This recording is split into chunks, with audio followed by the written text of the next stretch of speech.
आज हम बात करने जा रहे हैं आजादी के ऐसे महानायक की जो इतिहास के पन्नों में कहीं गुम हो चुका है। नाम है हाजी उस्मान सेठ। जी हाँ, वही हाजी उस्मान सेठ जिसने देश की आजादी के संघर्ष में योगदान देने के लिए 27 बंगलों के साथ साथ अपने बेटे तक को गिरवी रख दिया। वही हाजी उस्मान सेठ जिसने अपनी 7,000 करोड़ रुपए की संपत्ति को देश की आजादी के नाम लुटा दिया। वही हाजी उस्मान सेठ जिसकी मौत हुई तो हालत यह थी कि उसके पास अपना घर तक नहीं था, किराए के मकान में जिसने दम तोड़ा। जी हाँ, आज हम बात करने जा रहे हैं आजादी के ऐसे महानायक की जो कहीं न कहीं इतिहास के पन्नों में गुम हो चुका है। उस्मान सेठ का जन्म आज के कर्नाटक के बेंगलुरु में साल 1887 में देश के सबसे प्रतिष्ठित रईस मुस्लिम परिवार में हुआ था। उनके पिता गुजरात के कच्छ में कपड़ों के बहुत बड़े व्यापारी थे जो बेंगलुरु में आकर बस गए थे। असल में देखा जाए तो उस्मान सेठ की दौलत और संपत्ति उनके दादा यूसुफ मोहम्मद पीर की कमाई हुई थी जो बाद में हाजी उस्मान को विरासत में मिली। हाजी उस्मान सेठ वो व्यक्ति थे जिनकी कैश फार्मेसी को बेंगलुरु के पहले सुपर स्टोर और मॉल के रूप में जाना जाता है। यहाँ पर पीन से लेकर कार तक, विदेशी कपड़ों से लेकर विदेशी फल और सब्जियां तक मिला करती थी। सामान यूरोप से आयात किया जाता था। दूर दराज के क्षेत्रों के संभ्रांत लोग यहाँ खरीदारी करने आते थे। बेंगलुरु के आसपास के क्षेत्रों में हाजी उस्मान का ओपेरा थिएटर काफी पॉपुलर था। यहाँ पर केवल अंग्रेजी फिल्मों की स्क्रीनिंग की जाती थी। बड़ी संख्या में अंग्रेज दर्शक भी पहुंचते थे। बेंगलुरु के आसपास के बहुत से स्कूल ऐसे थे जिनका निर्माण हाजी उस्मान ने ही करवाया था। इस तरह से देखा जाए तो विरासत में मिली कारोबार को हाजी उस्मान सेठ ने खूब आगे बढ़ाया।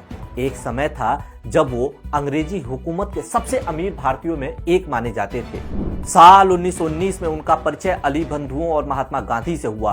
खिलाफत आंदोलन और असहयोग आंदोलन में इन्होंने बढ़ चढ़कर हिस्सा लिया। साल 1920 में जब स्वतंत्रता आंदोलन में पैसे की कमी होने लगी, उस दौरान अली ब्रदर्स, जवाहरलाल नेहरू और महात्मा गांधी ने उस्मान सेठ से मुलाकात की और मदद की दरख्वास्त की।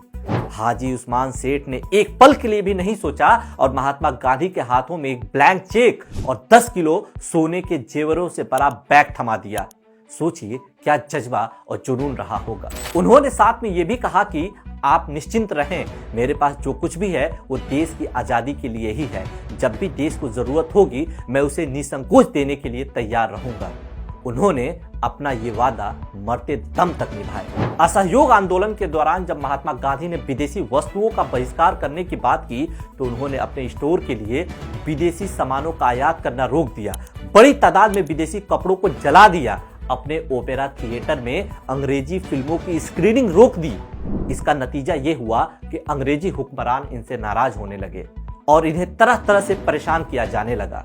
फिर भी उन्होंने इसकी कोई फिक्र नहीं की। वक्त गुजरने के साथ साथ धीरे धीरे उस्मान सेठ भी व्यापार से दूर और देश के करीब होते चले गए।